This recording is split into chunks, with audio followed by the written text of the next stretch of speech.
Good morning all. So let us come to the second part of the larynx. In the last class we have seen the skeleton of the larynx, which is formed by the cartilages. All these cartilages, they are joined to each other by means of laryngeal joints, ligaments and membranes. So let us first come to the laryngeal joints. Laryngeal joints. So there are two laryngeal joints. One is the cricothyroid joint and one is cricoarytenoid joint. So both the joints we have already seen. If you remember, in the last class we have gone for the anterior and posterior view of the larynx. So first the cricothyroid joint. The cricothyroid joint, it is formed between, this is cricothyroid joint, which is formed between inferior cornu of the thyroid cartilage and side of the cricoid cartilage. This is synovial type of joint and it permits rotatory movement around the horizontal axis and the gliding movement in different directions. Second is the cricoarytenoid joint, which is formed between the base of the arytenoid cartilage and the upper border of lamina of the cricoid. It is also a synovial type of joint. It also permits the rotatory movement but around the vertical axis, and it also permits the gliding movement in different directions. Clear? So these are the laryngeal joints. Now coming to the laryngeal ligaments and membranes. So there are three of these. One is the ligament, two are the ligaments and one is the membrane. So first is the thyrohyoid membrane. Now the thyrohyoid membrane, it is present between the thyroid cartilage and the hyoid bone. So we can draw here the thyrohyoid membrane with the green color, which is connecting the thyroid cartilage to the hyoid bone. So this is thyrohyoid membrane. Now the middle portion and the lateral portion becomes thickened to form the median and lateral thyrohyoid ligament. So this is the lateral thyrohyoid ligament, already we have labeled it, and this is the median thyrohyoid ligament. Clear? This thyrohyoid membrane, it is pierced by means of internal laryngeal nerve and superior laryngeal vessels. Now for this we will go here for the common carotid artery. All of you know that there lies the common carotid artery, which divides into external carotid artery and the internal carotid artery. Yeah. Now this external carotid artery, it gives one superior thyroid artery. So this is superior thyroid artery. The superior thyroid artery gives one branch, that is the superior laryngeal artery. So this superior laryngeal artery, it pierces the thyrohyoid membrane. Similarly, here lies the vagus nerve. This vagus nerve, it gives superior laryngeal nerve, which divides into internal laryngeal nerve and the external laryngeal nerve. So this internal laryngeal nerve, it also pierces the thyrohyoid membrane. So I will label this as internal laryngeal nerve. So the thyrohyoid membrane, it is pierced by means of superior laryngeal vessels and internal laryngeal nerve. Yeah? So this is thyrohyoid membrane. Now coming to cricotracheal ligament. The cricotracheal ligament, it is the ligament which is connecting the cricoid cartilage to the trachea, lower border of cricoid cartilage to upper end of trachea. So here we can draw the cricotracheal ligament between the cricoid cartilage and the trachea. Clear? The third ligament which is present is the hyoepiglottic ligament, which also we have already seen. So this is the lateral section we have seen earlier when we have seen the epiglottis. The hyoepiglottic ligament, it connects the epiglottis to the hyoid bone. So this is the hyoepiglottic ligament. Clear? So there is thyrohyoid membrane, hyoepiglottic ligament and cricotracheal ligament. All these were the extrinsic laryngeal ligaments and membranes. Now coming to another ligaments and membranes that are intrinsic. So coming to the intrinsic laryngeal ligaments and membranes. All these we have earlier seen were the extrinsic, and now we are going to see the intrinsic. Now for the intrinsic ligaments, we have to go for the lateral view of the larynx after removal of the thyroid lamina. So we will go to the lateral view showing the thyroid cartilage in the anterior wall. Then there is epiglottis here. Then below the thyroid cartilage, you know that there lies the cricoid cartilage. So this is the arch form and this is the lamina of the cricoid cartilage posteriorly. Here at the upper border there lies the arytenoid cartilage. This is the cricoid cartilage. Clear? Here there lies the corniculate and cuneiform cartilages, and this is the epiglottic fold. Clear? So this is already we know, this is epiglottis, this is thyroid cartilage, this is cricoid cartilage, this is arytenoid cartilage, and this is epiglottic fold. Clear? Now with this, coming to the intrinsic ligaments and membrane of the larynx. Now intrinsic ligament of the larynx, it is formed by submucous broad sheath of fibroelastic tissue, which is called as fibroelastic membrane of larynx. So it is nothing but the broad sheath. It is called as fibroelastic membrane of larynx, and this is placed just outside the mucous membrane. So on inner aspect there lies the mucous membrane, and this fibroelastic membrane, it lies just outside the mucous membrane. It is interrupted on each side by means of sinus of larynx. So this is sinus of larynx. Because of the sinus of larynx, this membrane get divided into two parts. The part of the membrane above the sinus of larynx, it is called as quadrate membrane. Yeah? Whereas the part below the sinus, it is called as conus elasticus. Now first coming to the quadrate membrane. Quadrate membrane, you can see it extends from the arytenoid cartilage to the epiglottis. Lower free border, this lower border, it is free and it forms the vestibular fold. It forms vestibular fold. Whereas the upper border, it forms the epiglottic fold. This is quadrate membrane. Now conus elasticus, it extends upward and medially from the arch of the cricoid cartilage, and its anterior part, it becomes thick to form the cricothyroid ligament.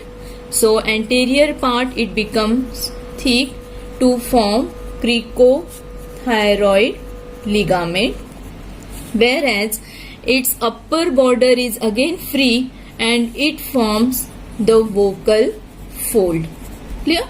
So this is the intrinsic ligament which is formed by fibroelastic membrane of larynx and interrupted by means of sinus of larynx, divided into two parts. The upper part quadrate membrane, the lower part conus elasticus.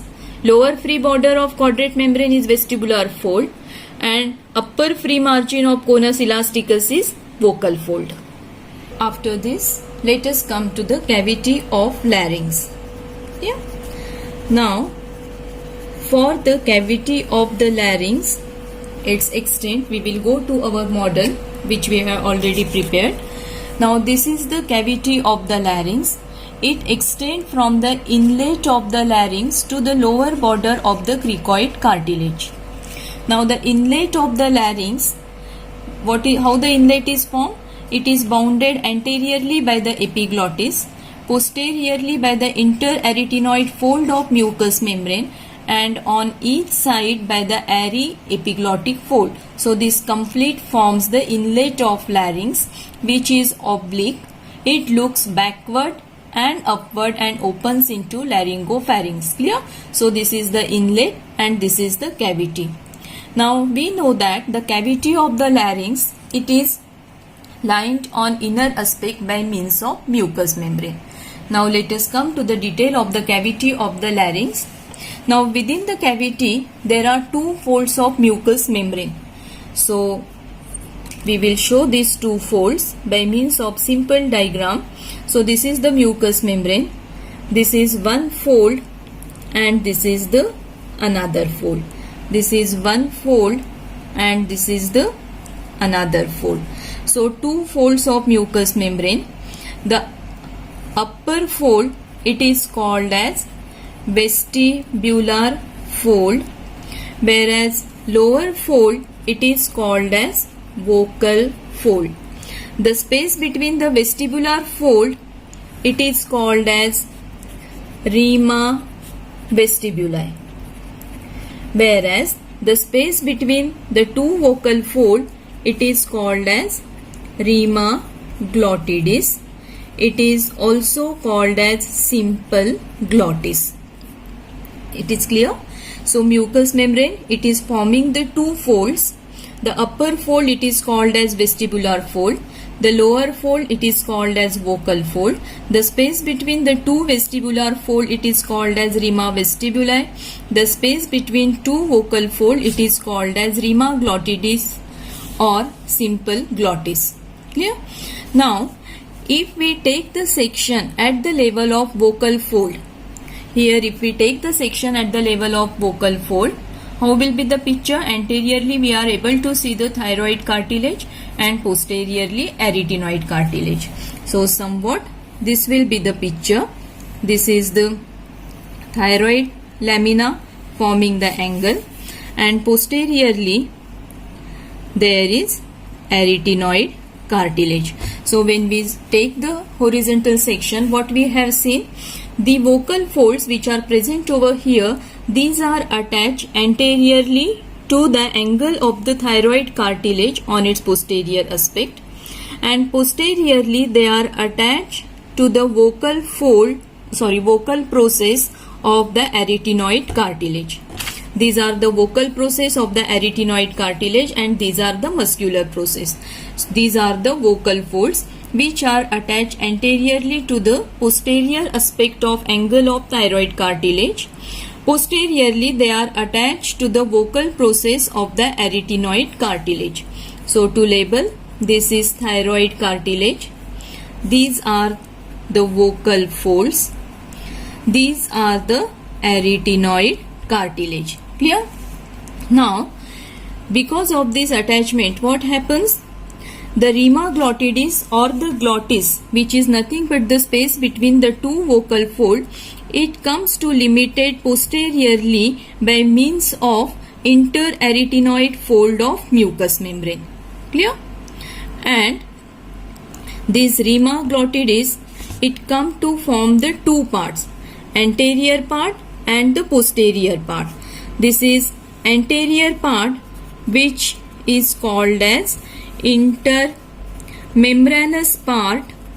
As it lies between the two vocal folds, it forms about 3/5 portion, whereas this is the posterior part, which is called as intercartilaginous part because it lies between the two arytenoid cartilages. Is it clear? So vocal fold attach anteriorly to thyroid, posteriorly to arytenoid cartilage.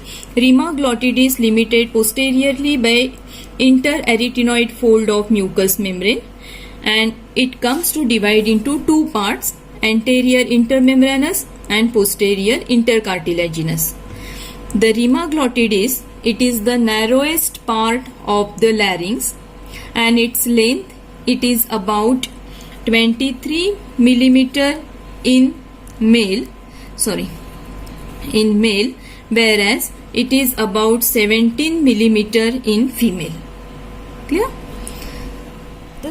Let us come to the subdivisions of the laryngeal cavity. So we have seen already that there are two folds, vestibular fold and the vocal folds. So these are the vestibular fold and the vocal fold. Clear? Now, because of the presence of the vestibular and the vocal fold, the laryngeal cavity get divided into three parts. The upper part, it is called as vestibule, which lies above the vestibular fold. The middle part, it is called as sinus or ventricle of the larynx, which lies between vestibular and vocal fold, whereas the lower part, it is called as infraglottic part of larynx, which lies below the vocal fold. Clear? So three parts: upper part vestibule, middle part sinus of larynx, and lower part called infraglottic part of larynx. Now coming to the sinus of the larynx or the ventricle of the larynx, the sinus of the larynx, it is a fusiform cleft between the vestibular and vocal fold. The anterior part of the sinus, it is prolonged upward as a diverticulum between the vestibular fold and the lamina of thyroid cartilage. So we know that on outer aspect there is lamina of the thyroid cartilage. So this is the diverticulum from the anterior part of the sinus of the larynx, which lies between the vestibular fold and the lamina of thyroid cartilage, and this extension, it is called as saccule of larynx.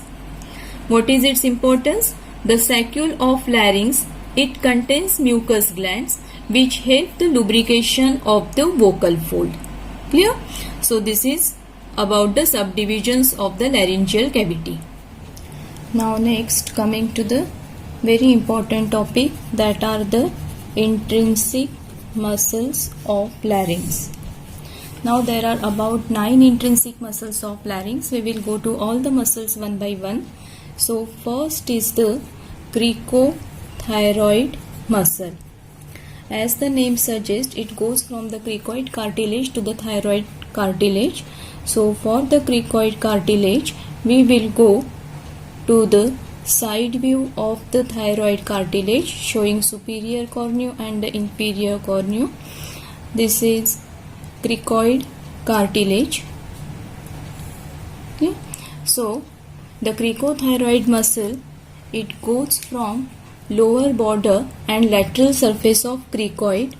It passes upward and backward and goes to take insertion on the inferior cornea and lower border of the thyroid cartilage. So this is cricothyroid muscle from the cricoid cartilage to thyroid cartilage. Now second muscle is the posterior cricoarytenoid.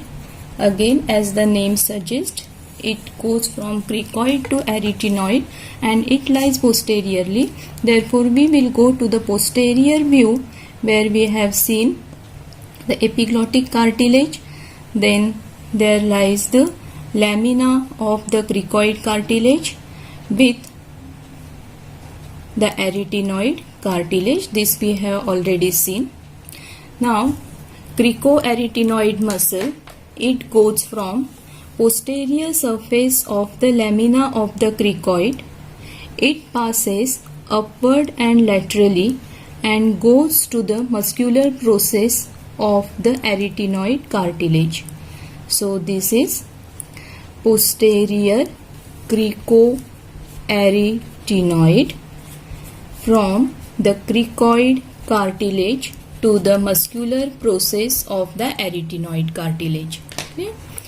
Then third muscle we are going to see is the lateral cricoarytenoid muscle.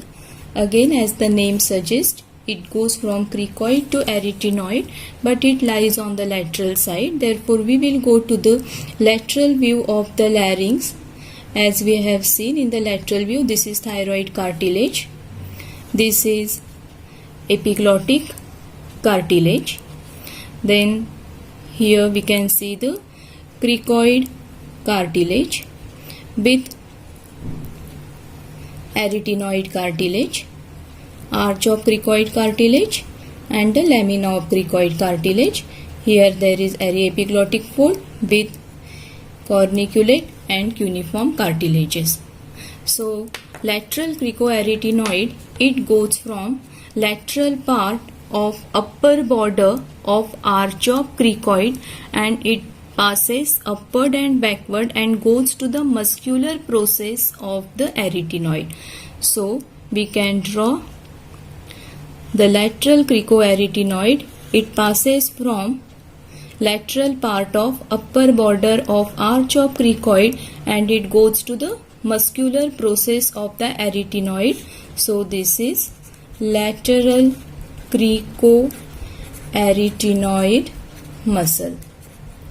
Clear? Now the fourth muscle we are going to see is the transverse arytenoid muscle. The transverse arytenoid muscle, again the name suggests that it is the horizontal muscle and it goes from one arytenoid cartilage to another arytenoid cartilage. So for it we can go to the posterior view or simply we can draw the transverse arytenoid in this posterior view. So this is transverse arytenoid which goes from one arytenoid cartilage to another and it is the horizontal muscle. So this is transverse arytenoid muscle. Yeah. Now the fifth muscle and the sixth muscle we are going to see in the combine, that is the oblique arytenoid muscle and the epiglottic muscle. Clear? Oblique arytenoid, that is the oblique muscle, and epiglottic from arytenoid to epiglottic. Now oblique arytenoid, it lies posteriorly. It passes from the muscular process of one arytenoid to the apex of another. Yeah? Muscular process of one to the apex of another. So this is oblique arytenoid. Yeah? Now the some fibers of this oblique arytenoid, they continue forward and goes to the epiglottis to form the epiglottic muscle. So this is epiglottic muscle. Clear? So oblique arytenoid, some fibers continue to form the epiglottis. Now we will come to the next muscle, that is the seventh muscle, that is the thyroarytenoid muscle. Along with it we are going to see the thyroepiglottic muscle. Thyroarytenoid, again from the thyroid to arytenoid, thyroepiglottic from thyroid to epiglottic. For this we have to go to the lateral view. So thyroarytenoid is a muscle which passes from the thyroid cartilage, passes backward and it goes to the arytenoid cartilage. So this is thyroarytenoid. Clear?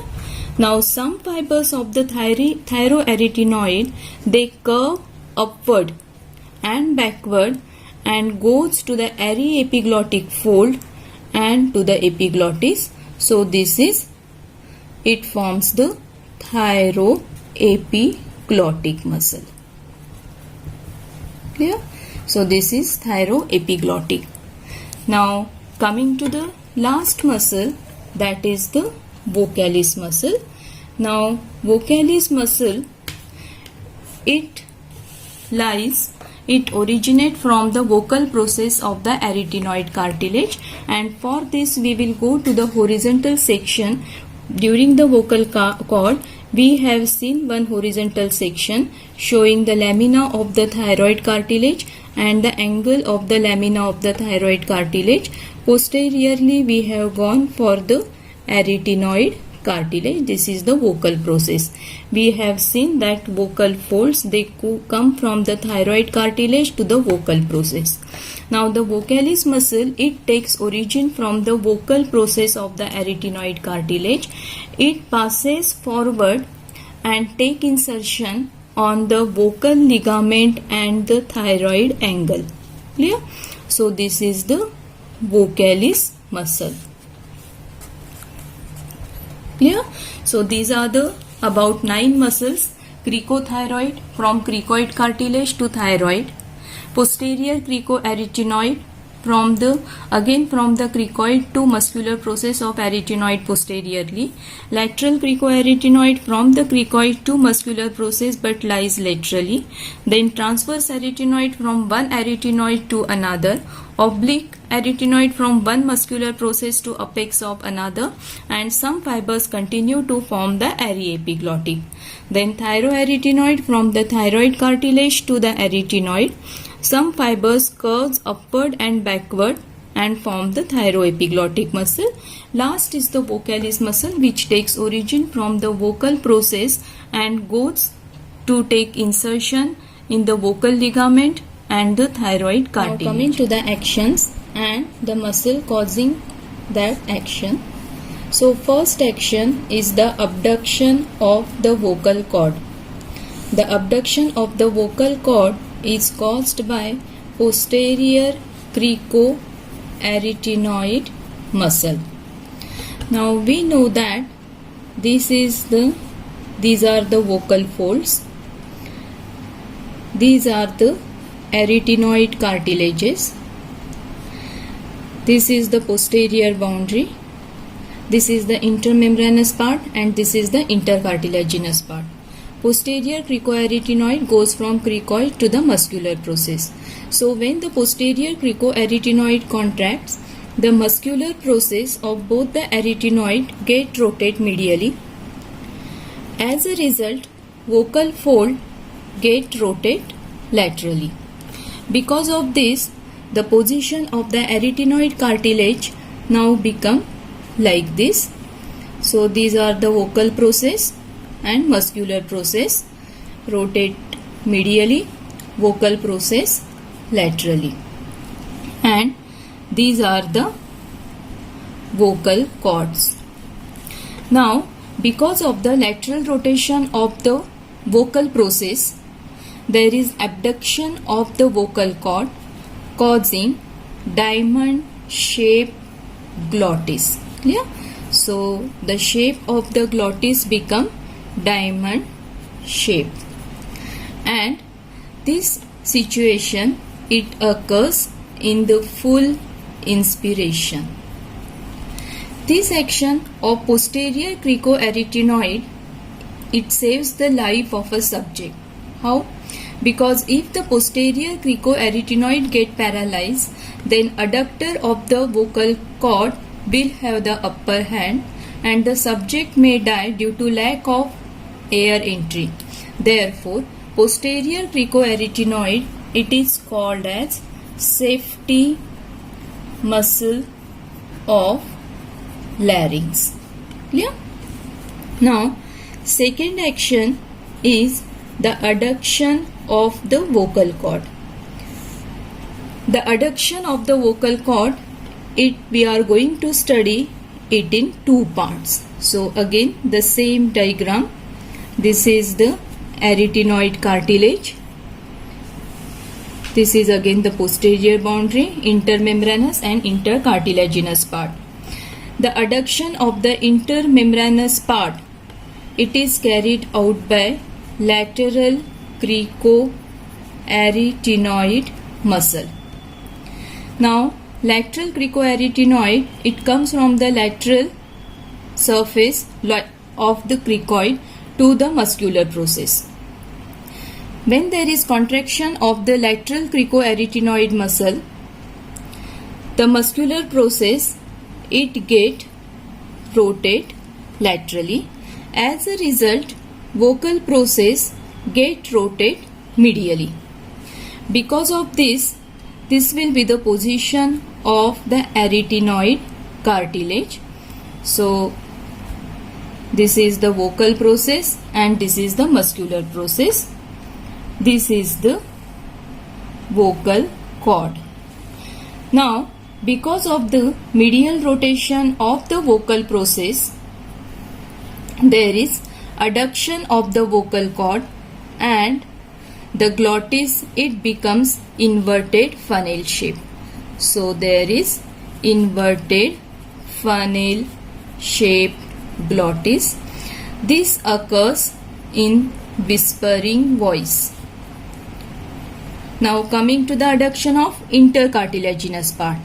The adduction of intercartilaginous part, it is carried out by transverse arytenoid muscle and oblique arytenoid muscle. When there is contraction of these muscles, it causes the approximation of the two arytenoids and thus causes the adduction of the intercartilaginous part. Now this we have seen the adduction intermembranous and intercartilaginous separately. In high pitch voice, both the parts get adducted simultaneously. So this will be the situation. Both the part, it get adducted simultaneously and so the glottis becomes very narrow. Intercartilaginous and here the adduction of intermembranous. It occurs in high pitched voice. Coming to the next action, that is the third action, that is the tension of vocal cord. It is also called as elongation of the vocal cord. This action is carried out by cricothyroid muscle. Now we know that cricothyroid, it connects the thyroid cartilage and the cricoid cartilage. In the lateral view, this is the thyroid cartilage, this is the cricoid cartilage. Here this is the arytenoid lamina of the cricoid cartilage. Yeah. Now cricothyroid, it connect the thyroid and cricoid. So when there is contraction of the cricothyroid muscle, the anterior end of the arch, it passes forward and goes near the thyroid cartilage. At the same time, the posterior end, that is the lamina of cricoid cartilage, it rotates backward. This rotation, it is associated with the backward displacement of the arytenoid cartilage. Eventually, the distance between the thyroid and the arytenoid cartilage get increased and this causes the stretching of the vocal cord, that is the elongation of the vocal cord. Clear? So this is the tension or elongation which is caused by cricothyroid muscle.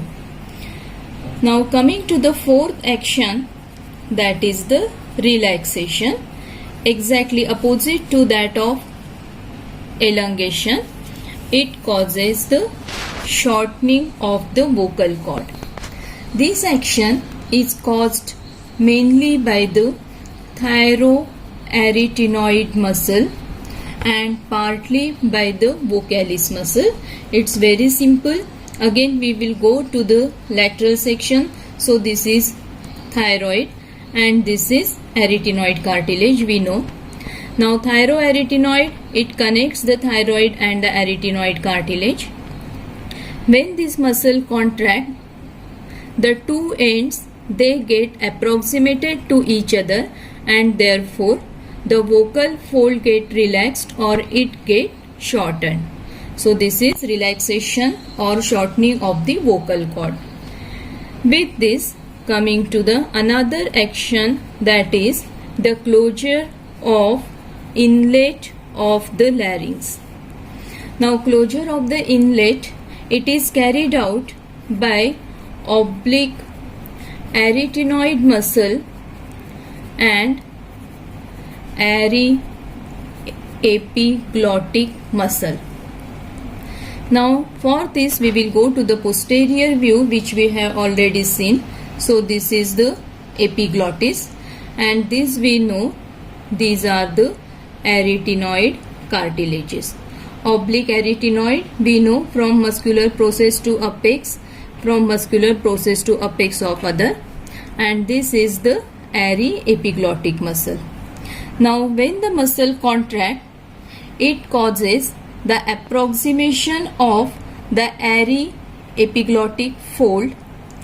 Also it brings the arytenoid cartilage close to the tubercle of the epiglottis, and this results in the closure of the inlet of larynx. Opposite to it, there is next action, that is opening of the inlet of the larynx. The opening of inlet, it is caused by thyroepiglottic muscle.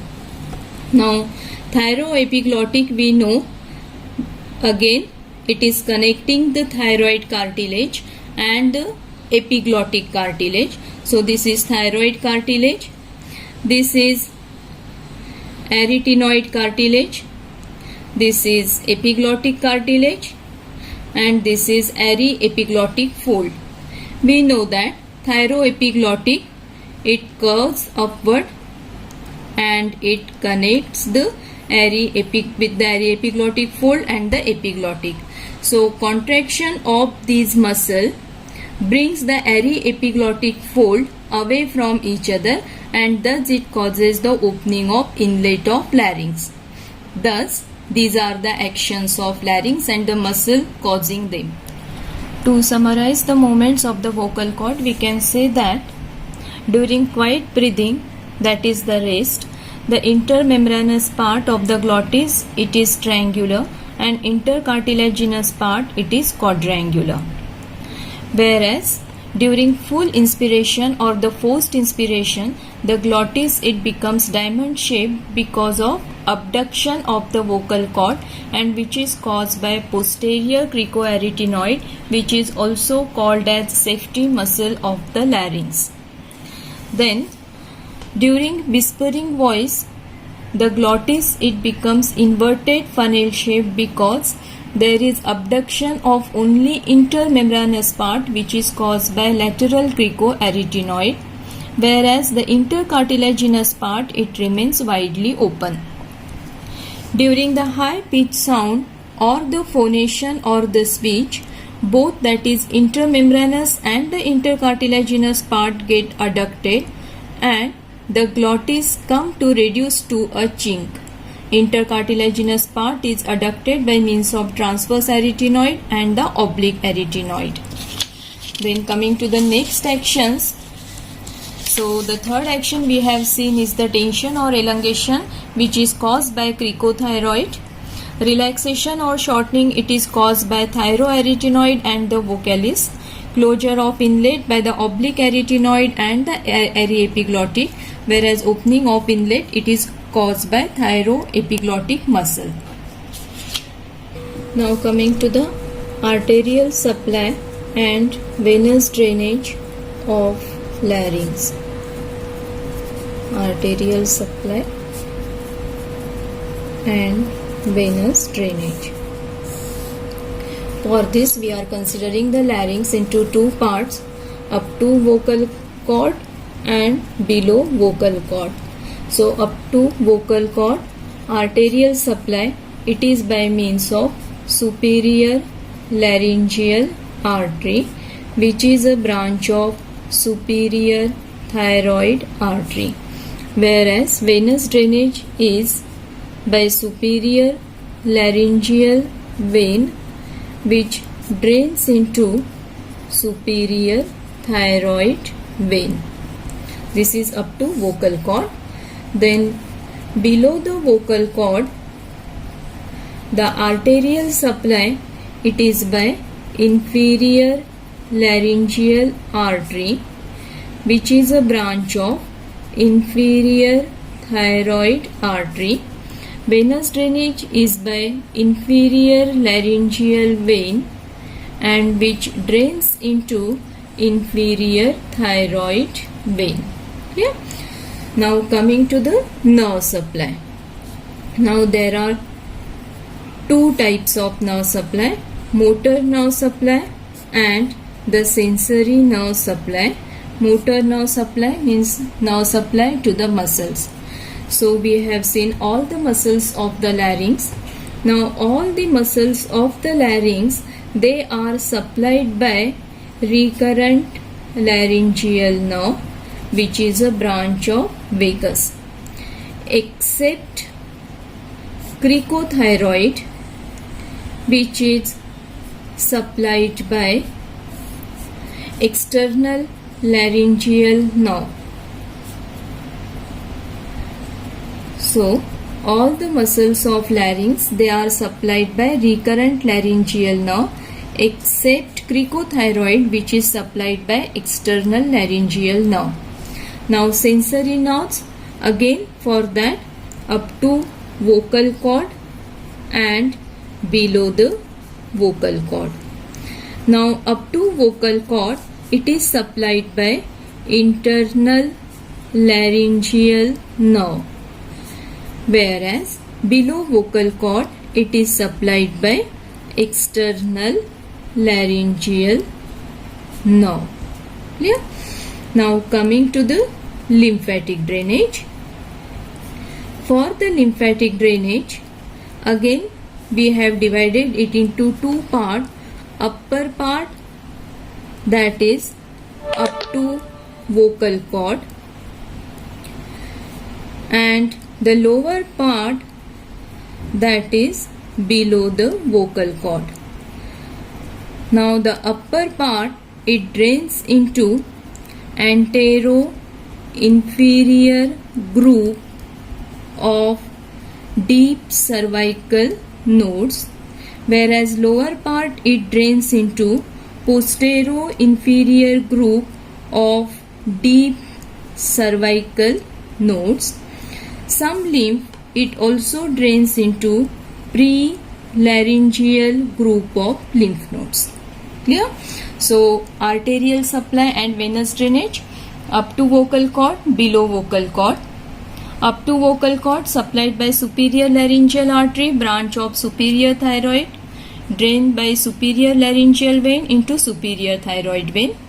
Below vocal cord, supplied by inferior laryngeal artery, branch of inferior thyroid artery, and drained by inferior laryngeal vein, draining into inferior thyroid vein. Nerve supply, motor and sensory. Motor supply, all the muscles, they are supplied by recurrent laryngeal nerve except cricothyroid, which is supplied by external laryngeal nerve. Sensory supply, again up to the vocal cord and below vocal cord. Up to vocal cord, it is supplied by internal laryngeal nerve, and below vocal cord by external laryngeal nerve. Lymphatic drainage, again upper part up to vocal cord and lower part below vocal cord. Upper part, it drains into antero-inferior group of deep cervical nodes, whereas lower part drains into posterior-inferior group of deep cervical node, also into pre-laryngeal group of lymph nodes. To the last heading, that is the applied anatomy of the larynx. Now in the applied anatomy, First point is the infection of the larynx, which is called as laryngitis. Laryngitis may occur during the course of common cold, and it is characterized by hoarseness of voice, irritating dry cough, and even dyspnea. Yeah, so this is laryngitis. Now, second important thing in the larynx is the foreign body. As the larynx and glottis, they are the narrowest part of the respiratory passages, foreign body may get easily impacted. The mucous membrane in the upper part of the laryngeal cavity, it is supplied by internal laryngeal nerve, and it is very sensitive to cough reflex. When foreign bodies enter the larynx, the mucous membrane get excited, including explosive coughing, and foreign bodies get expelled. Thus, normally foreign bodies cannot enter the larynx. But if the internal laryngeal nerve it get damaged, then the mucous membrane in the upper part it become insensitive and it breaks the cough reflex arc. Because of this, foreign body can easily enter into the larynx. Now, if the foreign body is large, it may block the laryngeal inlet, resulting in suffocation. If the foreign body is small, it may get lodged in the laryngeal ventricle. It will cause reflex closure of the glottis, and it will ultimately lead to suffocation. Yeah. Once the foreign body crosses the larynx, it would easily pass through the trachea to get impacted in some peripheral narrow bronchiole. Clear? So this is the foreign body. Now coming to the third point, that is the damage to external laryngeal nerve. Now we know that external laryngeal nerve it supplies the cricothyroid muscle. If there is damage to the external laryngeal nerve, cricothyroid muscle get paralyzed. It will result in some weakness of phonation. There will be some weakness in the phonation because of loss of tightening effect of cricothyroid on vocal cord. Clear? Now coming to the recurrent laryngeal nerve. Now recurrent laryngeal nerve, if both the side of recurrent laryngeal nerve are interrupted, then vocal cord will lie in the cadaveric position and phonation is completely lost. If one side of recurrent laryngeal nerve is paralyzed, then the opposite vocal cord compensate for it and phonation is possible. Clear? Now sixth point is again regarding the recurrent laryngeal nerve.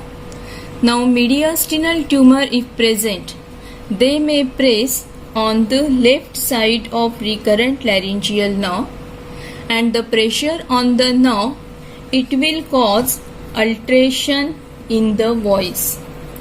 Left recurrent laryngeal nerve is pressed because it is given in the thorax. Mediastinal tumor has no effect on the right recurrent laryngeal nerve because it is given off in neck. Next is the laryngeal edema. Now if there occur the laryngeal edema, it may cause obstruction in breathing. Now inflammation of the upper larynx, it may cause edema of the supraglottic part, but this edema does not extend below the vocal cord as mucosa is adherent to vocal ligament.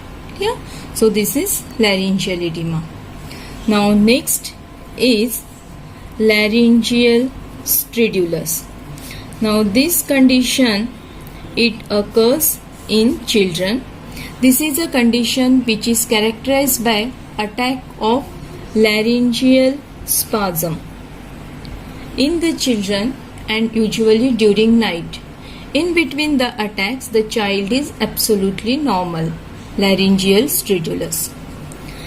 Next we will come to the misuse of vocal cord. Now, if the vocal cords are misused, it may cause nodules on the vocal cord, mostly at the junction of anterior 1/3 and posterior 2/3. So, it may occur at the junction of anterior 1/3 and posterior 2/3. These nodules, they are called as Singer's nodules or teacher's nodules. These occur due to the misuse of vocal cord. Next, we will come to the Rayford pin.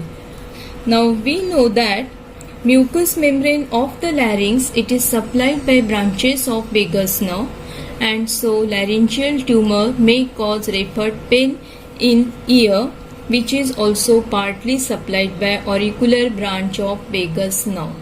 So there may occur Rayford pain in the. Next is regarding the goalies in ice hockey. Now you must have seen that these goalies in the ice hockey, they use protective guards in front of their necks. Why they use? As the thyroid, cricoid and basal part of arytenoid cartilage are made of hyaline cartilage, they calcify with age, and this calcification starts after 25 years of age. Because of this calcification, these cartilage, they may fracture because of the blow received during play. In order to protect these cartilages, most goalies in ice hockey use protective guards in front of their neck. Yeah? Now, next condition or the phenomena which we are going to see is the cafe coronary phenomena, and this is very interesting. Now, during swallowing, when we eat the food and swallow it, so during swallowing, food may sometime enter into the larynx and cause gross choking symptoms of coughing, distress and cyanosis, which can be fatal also. However, such food entry, sometime it remain entirely silent, and this is particularly prone to happen in a partially intoxicated subject who is eating and talking at the same time, and this generally occurs in restaurant or cafe, therefore the name cafe coronary. After this, what he will do? The subject then clasps his throat and soon becomes cyanosed, eventually loses consciousness and dies. It is assumed that this death has been occurred by primary cardiac lesion, and therefore the name cafe coronary. Cafe for the restaurant and coronary for the heart.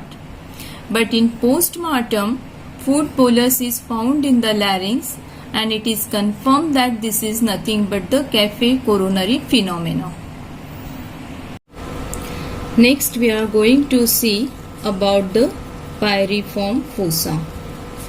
So, pyriform fossa, it is a depressed fossa or the recess which lies on each side of inlet of larynx.